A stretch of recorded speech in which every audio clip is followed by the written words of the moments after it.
Okay, I got it. There we go. All right.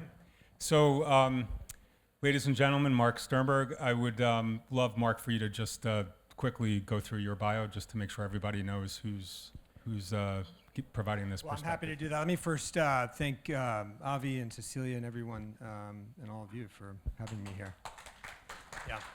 I keep telling, she keeps thanking me, Cecilia, she keeps thanking me for being here.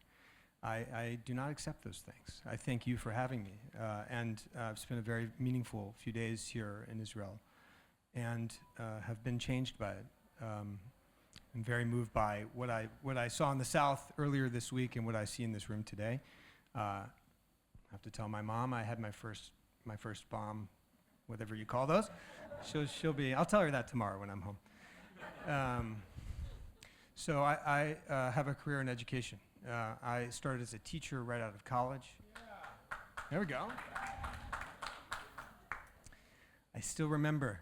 I started high school in the Bronx. Most of my career prior to moving into philanthropy and then investing was as a public servant in New York City, and then had the real blessing to serve as a deputy chancellor to Joel Klein in the Bloomberg administration. From there, I was then honored to serve the Walton family based in Bentonville, Arkansas. They run one of the most important philanthropies in the U.S. It's education focused. It's a great passion of theirs. And with them launched A Street, which is a growth equity firm focused explicitly on the K-12 market in the U.S. So why does somebody who started as a teacher, went into policy, advised foundation, why does somebody who has that experience move into the investing side of this? I mean, part of what I love about this conversation is its honesty. You know, in the U.S., we're freaking out about the election. Here, you're actually getting shit done, and you're solving hard problems. And we have problems to solve. Those problems in the classroom and in schools have been getting worse and worse for the now 3 decades I've been involved, and we have been watching those in slow motion. I think we are now at an inflection.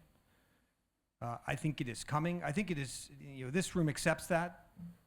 Outside of this room, we fight that. And a lot has been said today about how there's sort of that dichotomy of how quickly things are changing on the outside and how slowly they are changing on the inside. That is about to change. I think that is now changing. When you look at demand signals relative to a decade ago about what parents want, look in the US at mobility rates, how enrollment is shifting, the CAGR on homeschooling and charter schooling and opting out. Actually, I think the election yesterday, today. What are we hearing? What are people saying? They don't trust the system. They want something that is different. I think that is a function of a shift in the economy that has been happening and been coming and coming and coming, and now it is here. So why A Street? This has to be done with care. We need to listen to the educator and to the parent and to the student. We need to understand that we need to build solutions, and now I'm sort of preaching A Street's investment thesis, that are grounded in quality. We know what quality is. Ask that principal today who spoke so movingly what quality is, and she will tell you, and she is right. And we need coherence. We need to move to solutions that make it easier to be a teacher. I suspect what is true in the U.S. is true here, that there is great honor in being an educator, but less joy than there should be. And I think, actually, due respect to the funds that have come before us and that are important partners to us now, I think EdTech has done harm in some respects to this idea of coherence. We have built tools that have made the experience of being an educator less coherent. So what we want is to build toward coherence. I think with the people in this room, with the technology that now is here, we can do that, and that's part of the solution we hope to contribute to. So if with all that being said, if you look at the playbook of a successful VC, let's say in Silicon Valley, and you put it next to your playbook, what would be similar and what would be different? I have one criticism of traditional private equity, and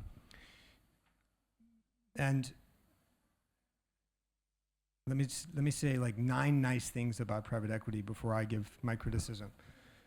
I spent my career in practice, then policy, then philanthropy. I love private equity. I love venture. It is a beautiful thing to put your money where your mouth is on a vision of what the future could be. I think it is remarkable. I think philanthropy pretends to be this. It pretends often to think about the future, but often ignores the future to preserve the present. That is not what private equity does, and that is not what venture does. That is why, my LP base and my team are so committed to bringing aligned venture and growth capital to this problem, the problem of the student and the educator. So my criticism is that maybe this will change as the rate of change hastens, but we believe that we can generate very handsome financial returns that also solve for quality and coherence in the classroom, that build scalable solutions over a longer time horizon. So the typical metric for financial return in private equity or venture is IRR, sort of a time measured return on capital, and we will measure our success on MOI, which is over a 10 to 15 year horizon. We think we are underwriting for 4 to 6 times MOI in every company we invest in. We think we will hit that. And we think that is the right metric, and probably what makes us different from the field. We thank our LP base for that. The thing that makes us different is their patience, a patience that understands that this is just going to take a little longer for the kinds of entrepreneurs we need to go to market and grow the way they should. Switching gears a little bit, you and I have had a few conversations that are somewhat counterintuitive around what's happening in the classroom and how technology fits in. So from your perch as an investor with a portfolio company that's serving the market, what are you seeing in terms of how technology is used, how it should be used, and how it shouldn't be used? Well, let's start with the present, and let's keep it real. I was in a classroom in East Palo Alto. This is good. I was there 2 weeks ago. If you climb to the roof of this school in East Palo Alto, you can see the campus of Meta. This shimmering, campus, beautiful and like the Milky Way, growing all the time. I spent about 4 hours in that school. And the best use case for technology that I saw in those 4 hours was a dance teacher who had figured out how to get YouTube to play on a smart board and brought speakers from his home and attached the speakers to the smart board and was playing a YouTube video. So I've heard some things this last few days about how far behind Israel is because of one-to-one. We heard some of that yesterday. You have more laptops in the U.S. and you're further along. No. I think this conversation is as far along as any I've heard. The reality is that technology is still a promise in actual practice. I think that is changing in the next, maybe it's 36 months, maybe it's the next 10 years. I don't think it matters. It is changing. The classroom remains the only place in a teacher's life where she can't leverage anything digital to make her life better. Literally, her banking, her transportation, her food, every part of her life is made easier by technology, except when she goes to work. So that is the problem to solve. I have enormous optimism. I mean, the only thing that is certain to me at a conference that is about uncertainty is that this is going to change. I think in a decade, maybe a little longer, maybe shorter, we're gonna We're going to look at instructional practice today the way we look at surgical practice from 50 years ago. And we will think, how is it possible that this happened, that we were this way for so long? And I think the best use case that I can report we're starting to see more and more, both inside of our portfolio companies and companies that we meet for the first time, and this was true yesterday, is attention to data. The data that students are generating, the unstructured data, which has always been lost to the wind in classrooms. I mean, when I started teaching, I'd get on the subway after school and I'd take my little note card out and my little 4th grade math sheets, and I would grade them, and I would sometimes finish, and sometimes my best days I'd make a few phone calls to the kids who are struggling the most, and I'd give all that data into my report, my grade book, and then I'd plan for the next day. A lot of structure, a lot of data, structured and unstructured, is lost. And the idea that we now have this tool that I think is making its way into content and making its way into the life of the educator, not fast enough, but it's coming, I think is a beautiful moment about to happen that promises to not just make the teacher's life more joyful, but make instructional practice more sound, and easier to accomplish at scale. How much time? One more question. We want to get a couple questions from the audience, so do we have time from that? Could that be the one question? All right, so why don't we turn, you okay to turn to the, so please. Speak loud. Yes.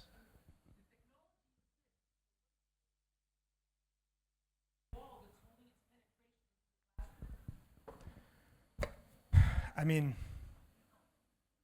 everybody hear the question? I mean, if the technology exists. I think the technology, what is holding it back? Culture. I think that, the traditional winners of, a big part of our portfolios is the core, the instructional core. Many of those winners have built big moats around the school that make it hard for others to penetrate. So, and you heard this from the woman from University of Texas who wasn't here, but made some very important points about, what did she talk about? She talked about rituals. Think about that through the lens of schools. Rituals around how instruction happens or around how procurement happens that preserve a status quo. Now, look, I think we need proof points. I think we need to show what's possible. And that will take some time. By the way, I don't think necessarily it has helped in the US market that the federal government just threw how many hundreds of billions of dollars, ESSER money, typically a good thing, with no accountability and no articulation of an expectation of an outcome on student achievement. So I think as that tide recedes, I think you'll see the pace of change pick up. A bit of a rambling answer, but. Udi?